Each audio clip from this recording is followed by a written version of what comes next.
હરવા ફરવાની ને ખાવા પીવાની ને મોજ કરવાની કઈ જરૂર નહીં હોય, એને શોખ નહીં હોય. આપણને દુઃખ થાય ખરું આ 10 વરા 20 વરા 25 વરા જેટલી જેલ હોય એમને કોઈનું મોઢું નહીં જોવાનું, એક 4 દિવાલો વચ્ચે જિંદગી કાઢવાની. પણ બાપુ એવું પગલું ક્યારેક ક્રોધ માણસને ચડી જાય ને પગલું ભરી લે ને પછી પસ્તાવાનો વારો આવે. એક ભાઈને બાપુ વેચ જમીન હાટું હગો ભાઈ હગા ભાઈને મારી નાખે, એક જાય ઉપર ને એક જાય જેલમાં. એટલે જ સંતોએ કીધું કે ધરતી રાજા રામની કોઈની પૂરી કરીને આશ, આની માથે કાંઈક રાણા રમી ગયા ને કાંઈક વિયાઈ ગયા નિરાશ. પછી જેલમાં પૂર્યો એની આપણે ખબર કાઢવા જાય ને તો એ શું કે ખબર, એ કે ઓલું પોસાવી ગયું જાય ભલે જાય પણ મને આમ જ બારો કઢાવો. તો હવે વેચ જવા દીધી હોત તો તારે મોડું થઈ ગયું. મારો કહેવાનો અર્થ એ છે, સમયની હારે હાલો. સમય બડા બલવાન ને પુરુષ બળવાન. હમણાં કીધું તું ને વખતની બાપુ વાતું છે. અર્જુન જેવો બાણા વળી બાપુ આમ ગાંડીવની પણસ પકડીને છૂટી મૂકે ને કુરુક્ષેત્રના મેદાનના પડ ધ્રુજે, અને ભીષ્મની સામે બાપુ ઈ ઉભો રહે, બીજાની તાકાત નહીં. અને એ શિખંડીને આગળ રાખ્યો ને કે ભીષ્મની સામે ઉભું રહેવું. એટલે ઈ અર્જુન બાપુ હસ્તિનાપુરથી દ્વારકા જાતો તો લૂંટાઈ ગયો, સમય વિયો ગયો. એમ સમયની બલિહારી છે. સમય હારે હાલો. વર્તમાનમાં જીવો બાપુ, ભૂતકાળને ભવિષ્યકાળને સંભાળવાની જરૂર જ નથી. કહેવાનો મારો અર્થ કે જે સત્ય છે ને એને છુપાવ્યું છે કાંઈ. આ રામાયણ છે, રામાયણ તમે જો ઘણા બધા એમ કે લંકા હનુમાનજી હળગાવી. હું એમ કહું હનુમાનજી હળગાવી જ નથી. લ્યો બોલ, લંકા વાળાએ જ હળગાવી છે, હનુમાનજી હળગાવી. દિવાળી કોને મૂકી હતી?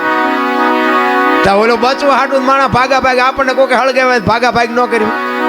ગોદડા એમને જ વીટાડ્યા હતા, તેલ એમને રેડ્યું હતું, દિવાળી એમને મૂકી હતી. હનુમાનજી તો બચવા હાટું ભાગ્યા. હવે ગોદડા હળગતા વેરાણા લંકા હળગી, એમાં હનુમાનનો વાંક શું? હનુમાનજી લંકા હળગાવી, હનુમાનજી હળગાવી જ નથી.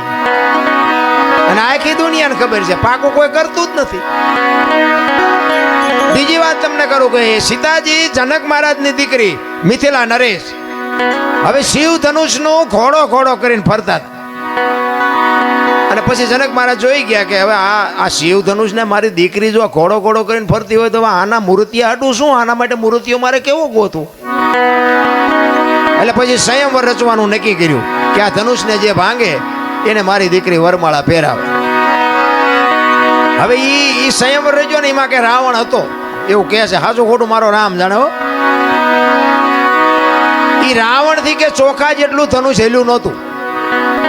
હવે એનેથી ચોખા જેટલું ધનુષ નું હેલ્યું તો વનમાંથી સીતાજીને આખા ઉપાડી ગયો. આનું શું કારણ? આખા સીતાજી ઉપડે. સીતાજી ઘોડો કરીને ફરતા હતા. ઈવડું ધનુષ રાવણ હલાવી ન હોય. અને વનમાંથી જેથી લક્ષ્મણ રેખા ઓળંગી ગયા અને સીતાજી આખા ઉપાડી ગયો. આપણને માયનામાં આવે. પણ આમાં એક વાત પડી છે. ભોળાનાથ અને પાર્વતી બે જયારે હિમાલય ઉપર હતા ને ત્યારે પાર્વતીમાં વિષ્ણુ ભગવાનને અહીંયા બેહવા માટે ગયા. અને વિષ્ણુ ભગવાને મકાન બનાવ્યું હતું. એટલે લક્ષ્મીજી બધું બતાવવા માંડ્યા જો આ મેં મકાન બનાવ્યું, અહીંયા અમારે જમવાનું ને અહીંયા અમારે રહેવાનું ને અહીંયા હુવાનું ને અહીંયા રસોડું ને અહીંયા ફલાણું ને અહીંયા ફલાણું. બૈરાનો સ્વભાવ હોય, ઘરમાં કંઈક વસ્તુ લાવે આજુબાજુ બૈરા ભેગા થઈને બધું દેખાડે. એટલે પાર્વતીને કહે છે કે મેં આ બધું બનાવ્યું અને તમારે દીકરા મોટા થયા કે મકાન કઈ કરવા નથી. એ કે આ તો અમને હાય વિરુદ્ધ નહીં હતા. પાર્વતી ઘરે આવીને ભોળાનાથને કહે છે કે પ્રભુ મકાન આપણે નથી કરવું, આ છોકરા મોટા થઈ ગયા. ભોળાનાથ વિચાર કરે ખરું મકાનનું અત્યાર સુધી કોઈ ધ્યાન મગજમાં આવ્યું જ નહોતું, અત્યારે ક્યાં જાય? એટલે કે વિષ્ણુ ભગવાનને અહીંયા બેહવા ગઈ હતી ને એમને કે સુંદર મજાનું મકાન બનાવ્યું કે આપણે નથી બનાવું. એટલે કે એ વાત સાચી તમારી, પણ કે આપણી પાસે પૈસા નથી. હું તમને ભભૂતિ આપું, ભભૂતિ લઈને જાઓ વિષ્ણુ ભગવાન પાસે, એના બરોબર હોનું લઈ આવ્યો અને હોનું વેચીને આપણે મકાન કરીએ. કારણ કે આપણી પાસે પૈસા છે નહીં. ભોળાનાથને ખીસું જ નહોતું, પૈસા ક્યાંથી હોય રાખવા જ. એટલે ભભૂતિ આપીને એટલે પાર્વતી કહે છે કે આટલી ભભૂતિમાં કેટલું હોનું આવશે? કે પણ લઈ તો જાઓ, એટલું તો લઈ આવો, પછી કંઈક આગળ જોઈશું. એ ભભૂતિ લઈ અને પાર્વતીમાં ગયા છે. અને ત્યાં જઈ અને પછી કીધું કે આના બરોબર અમને હોનું આપો. હવે સાબડા મૂકવામાં ભોળાનાથની ભભૂતિ ઊંચી થાય બાપુ હોનાના ઢગલા મીડ્યા કરવા હો, ગાડા ભરી ભરીને હોનું મીડ્યું જવાનું, સાબડું ઊંચું ન થાય. હવે અહીંયા ઢગલે ઢગલા થયા હોનાના. પછી કે એટલું બધું હોનું જતા ઈટું પાણાને શું માથાકૂટ કર્યું. હોસ્તુ પૂજન કરવા માટે તેથી સારામાં સારો ને વિદ્વાનમાં વિદ્વાન બ્રાહ્મણ રાવણ, એ રાવણને બાપુ અહીંયા વાસ્તુ પૂજન કરવા માટે બોલાયો. એ વાસ્તુ પૂજન કર્યું ને પછી ભોળાનાથને તો ખબર, એ તો બાપુ ત્રિલોકનો નાથ, એને ન ખબર હોય. એટલે પેલા પાર્વતી પાસે ગયા, કે આ ભૂદેવને શું આપશું આપણે દક્ષિણામાં? એ કે એને રાજી કરી દો, જે માગે આપી દે. એ કે જો જે માગશે આપી દે, પછી મારી માએ લોહી ન પીતા.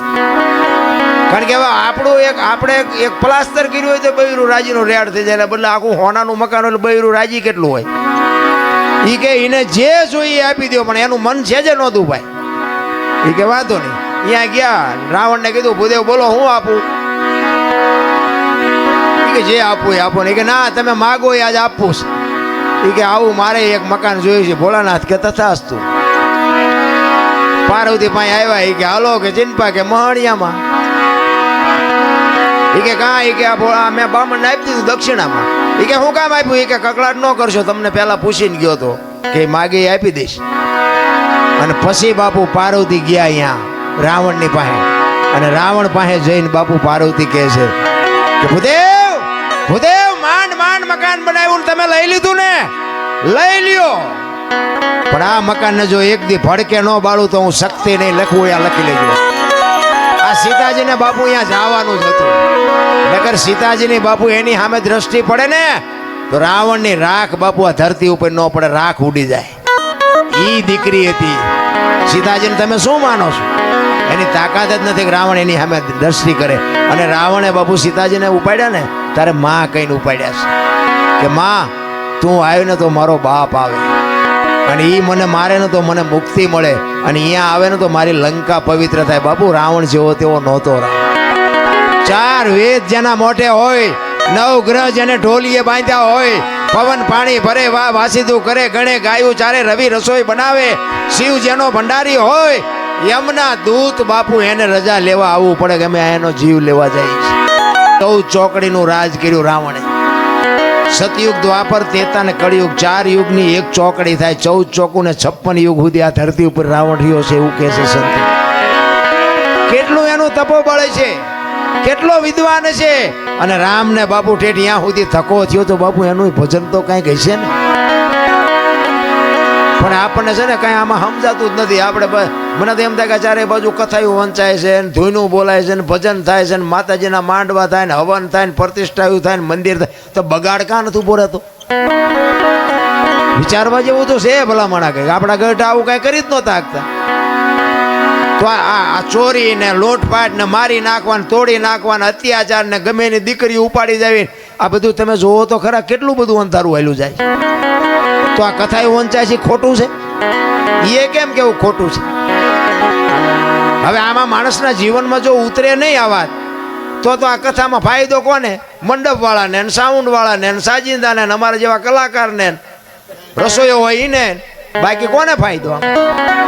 હવે તો આ 2-5 લાખ રૂપિયા 10 લાખ રૂપિયા આમાં નાખવા દેના કરતા પાદરા ગાયું ખડમાં દઈ દીધા હોય તો.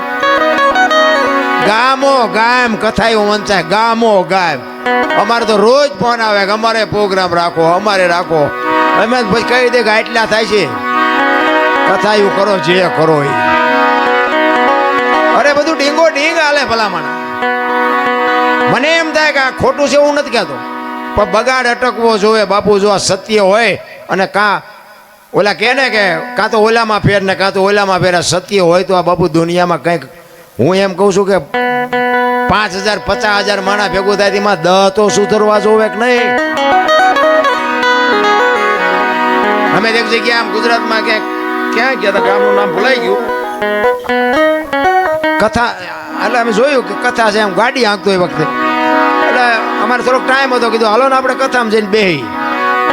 હવે એમ અહીંયા બેઠા ને કથા ચાલુ હતી ને એમાં 2 જણા બાજ્યા. બોલો, હવે કથા ચાલુ હોય એ વખતે જો બાજે માણા તો એમાં બહાર તો કઈ મગજમાં ઉતરે જ છે. એમાં એકને દવાખાને લઈ જવો પડે. બોલો, હવે આમાં પતિ જો હોય તો કથાના માંડવાનું શું થાય ને ઓલા વક્તાનું સાજિંદાનું શું થાય? અરે બાપુ કાંઈક ઊંધું રંધાય છે, મને એવું લાગે. સાચું ખોટું તો મારો નામ જાણે. ખોટું છે એવું આપણે નથી કહેતા. રામકથા ખોટી નથી, ભાગવત કથા ખોટી નથી, પણ આ અટકતું નથી એટલે મને એમ થાય કે આનો કંઈક પાવર ઘટી ગયો હોય, ગમે એ થયું હોય.